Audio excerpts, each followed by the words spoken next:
Bonjour et bienvenue dans un nouvel épisode de notre émission Bill Talk. Aujourd'hui, nous avons le privilège d'interroger Monsieur Ali Lotfi, secrétaire général de l'Organisation démocratique du travail, sur le projet de loi sur la grève au Maroc. Alors que cette législation suscite de vives critiques des syndicats, Ali Lotfi va nous expliquer les points de divergence et les enjeux pour les travailleurs. Bienvenue Monsieur Lotfi et merci d'avoir accepté notre invitation. Merci à vous et merci à Belle Presse pour cette invitation, pour bien sûr déblayer quelles sont les causes de notre refus de ce projet de loi organique concernant l'exercice de droit de grève. Alors dites-nous, pouvez-vous nous expliquer les principales raisons pour lesquelles l'ODT rejette ce projet de loi? D'abord, le premier point euh, à mettre en valeur, parce que l'exercice de droit de grève ou le droit de grève tel que préconisé par la Constitution marocaine est un droit sociétal. Ce n'est pas un privilège pour les fonctionnaires et les salariés, mais c'est un droit pour toutes les couches sociales de la population marocaine, que ce soit des avocats, que ce soit des étudiants, que ce soit des agriculteurs qui peuvent faire la grève parce que l'article 29 il est clair. Le droit de grève est un droit constitutionnel, humain et social. C'est pour cela que, tout d'abord, sur la définition de droit de grève, n'a pas été bien éclairé dans ce projet. D'autre part, le fait de vouloir réserver plusieurs dispositions de la dite loi pour les syndicats et les travailleurs, alors que on devrait laisser largement, tel que préconisé par Sa Majesté le Roi, pour mettre en valeur et préparer, discuter ce projet de loi organique, il faut un dialogue social avec toutes les couches, que ce soit les travailleurs, les fonctionnaires ou bien sûr les professions libérales, les professions organisées. Et on connaît beaucoup de professions telles que les petites et moyennes entreprises, telles que bien sûr les autres acteurs de la société qui peuvent faire le droit de grève étant donné qu'on a bafoué leurs droits dans un domaine bien déterminé. Ok, mais quels sont les articles spécifiques de cette loi que les syndicats rejettent? D'abord, le plus important, c'est les amendes et les sanctions pécuniaires pour celui qui ne respecte pas les dispositions à la lettre contenues dans la loi organique.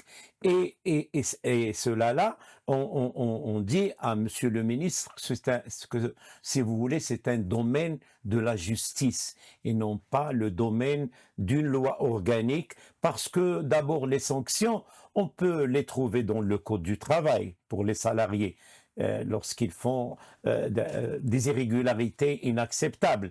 On peut les trouver aussi des sanctions, que ce soit des blâmes, des avertissements, des licenciements ou même des amendes dans la loi concernant le dahir de la fonction publique pour les fonctionnaires. C'est pour cela pourquoi aussi on va mettre les amendes pécuniaires ou les sanctions pécuniaires dans cette loi qui, normalement, on devrait citer quelles sont les règles à respecter uniquement. Et on laisse, bien sûr, celui qui ne respecte pas ces dispositions, on laisse à la justice de dire son mot. Ce n'est pas au texte là, on va dire qu'on va sanctionner tel salarié 10 000 dirhams à 30 000 dirhams ou à 50 000 dirhams, alors qu'il ne perçoit même pas le SMIC. Où va-t-il trouver cet argent? Et s'il ne paye pas, il sera poursuivi en justice, peut-être même emprisonné. C'est pour cela qu'on dit, d'abord, il faut remettre, le projet doit être mis à la table des négociations dans l'enceinte d'un dialogue social institutionnel.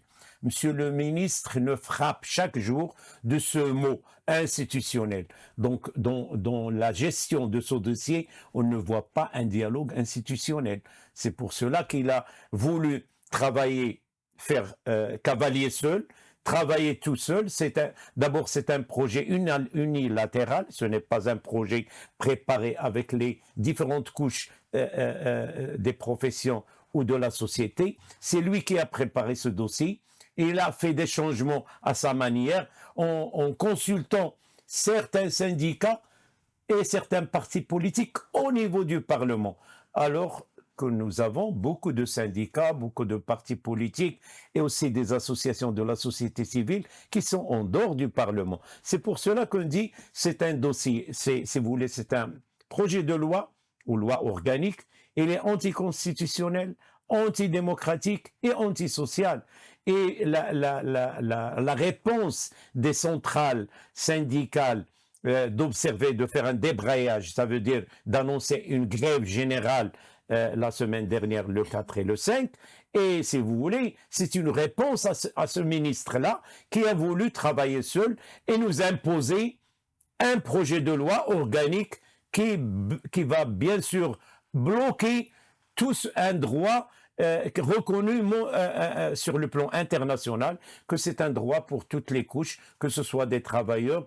Il est bien sûr unique, individuel et collectif. C'est un droit, je dis bien, un droit individuel et collectif. Ça veut dire une seule personne pourrait faire la grève, alors que le texte dit c'est un travail, si vous voulez, c'est un droit pour le groupe, alors qu'une personne qui travaille seule chez une entreprise, il n'est pas payé pendant 3 ou 4 mois. Il ne pourra jamais faire la grève, selon ce texte-là.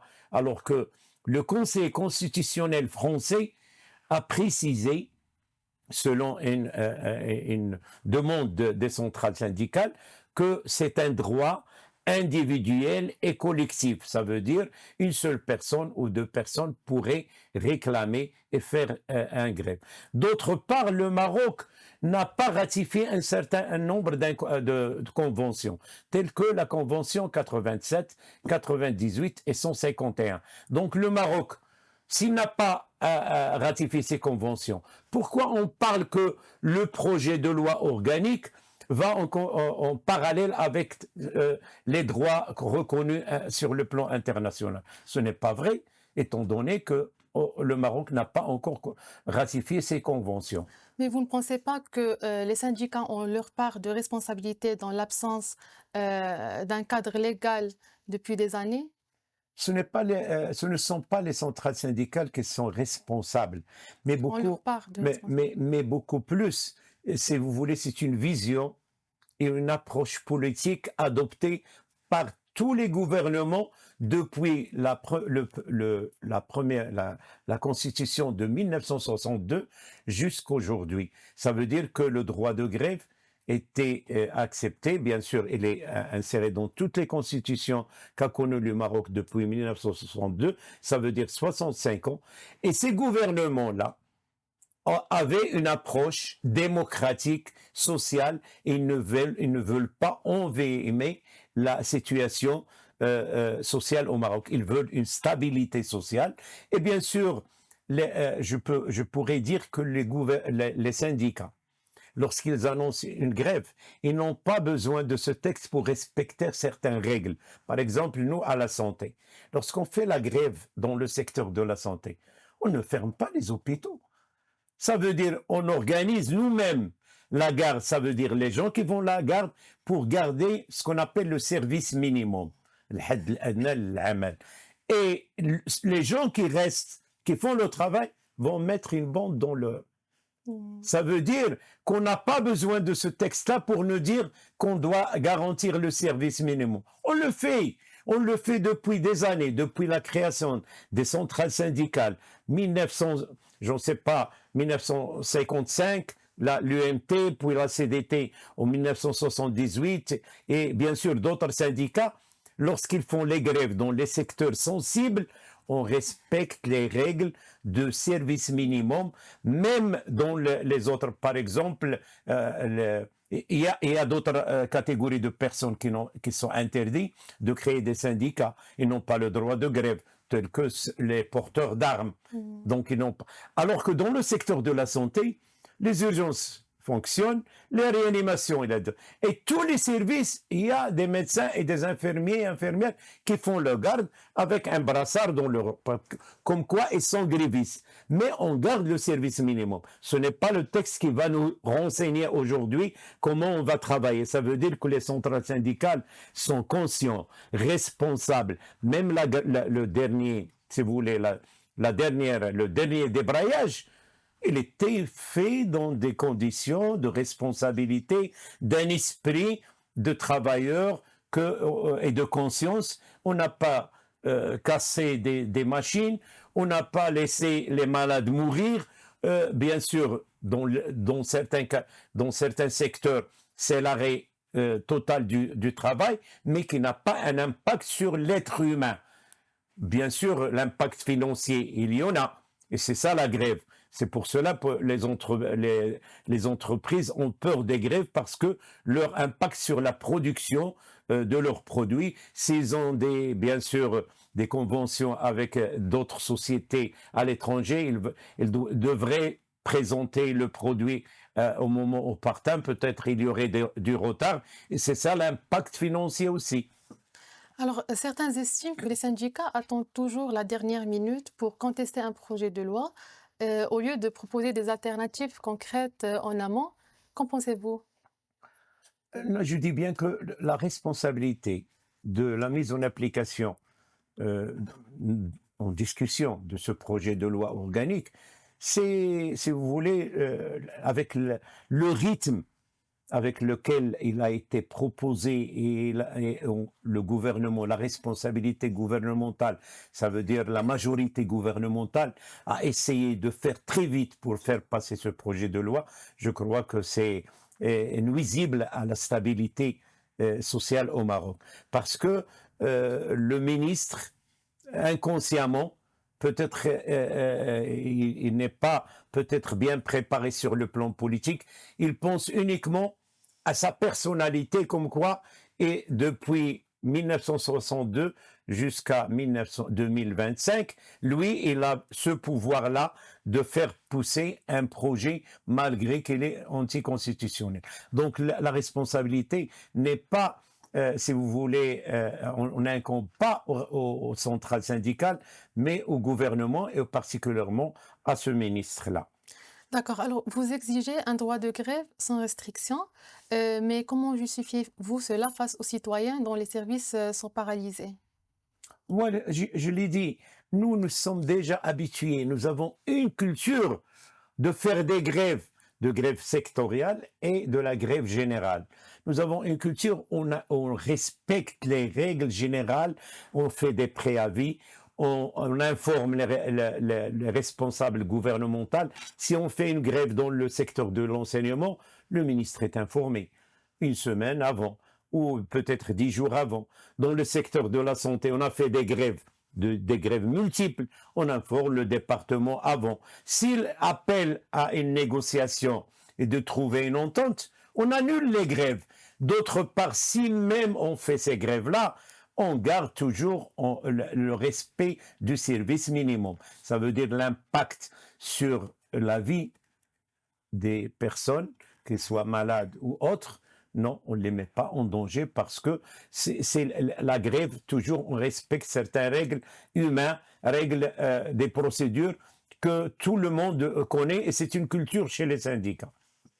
D'accord. Alors, une petite question, dernière question avant de terminer. Quel message souhaitez-vous adresser aux travailleurs marocains qui s'inquiètent des implications de cette nouvelle loi sur leur capacité à défendre leurs droits? D'abord, les centrales syndicales ont une grande responsabilité pour continuer à défendre le droit de grève tel que connu sur le plan international et tel que protégé par la Constitution dans son article 29. C'est un droit constitutionnel, humain, démocratique qui protège les droits des salariés. Les droits des salariés, malheureusement, ils sont bafoués dans une large mesure dans plusieurs entreprises marocaines. Les gens ne sont pas...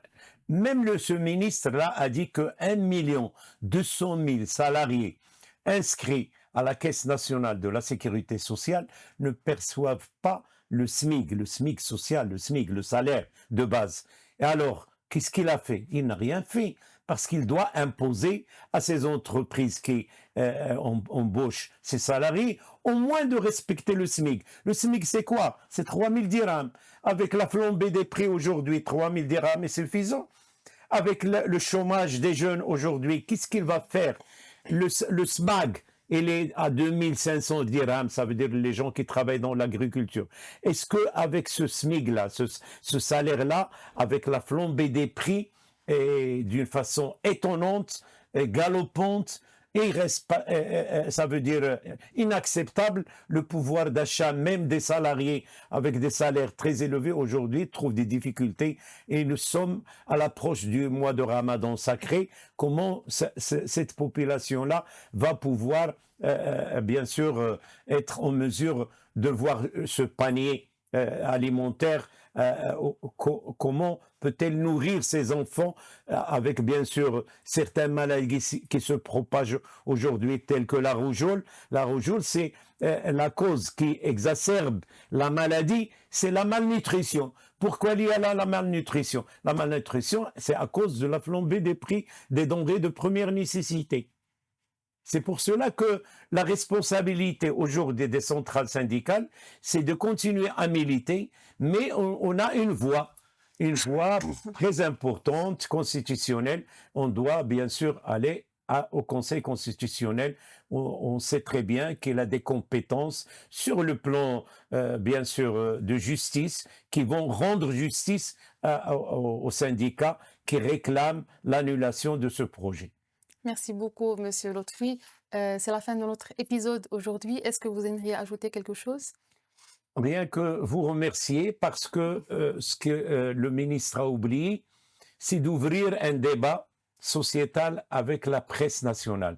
Aujourd'hui, les médias nationaux représentent, si vous voulez, ont aussi une responsabilité d'éduquer, de sensibiliser la population marocaine sur tous les problèmes de la société, que ce soit le conflit sur le projet de loi organique, que ce soit sur le problème de la rougeole qui fait aujourd'hui des dégâts, nous avons un chiffre, et que ce soit pour d'autres problèmes, parce que la presse nationale, les médias nationaux aujourd'hui ont leur importance pour sensibiliser, éduquer et éviter les conflits, et bien sûr ce sont eux qui poussent à une stabilité sociale et bien sûr ils défendent aussi la démocratie et la lutte contre la corruption au Maroc.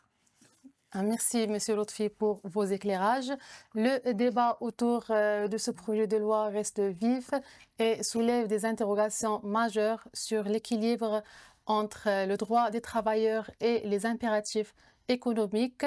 Reste à voir si un compromis sera trouvé entre les syndicats et le gouvernement ou si ce texte va marquer un tournant dans les relations sociales au Maroc. Merci à tous et à très bientôt.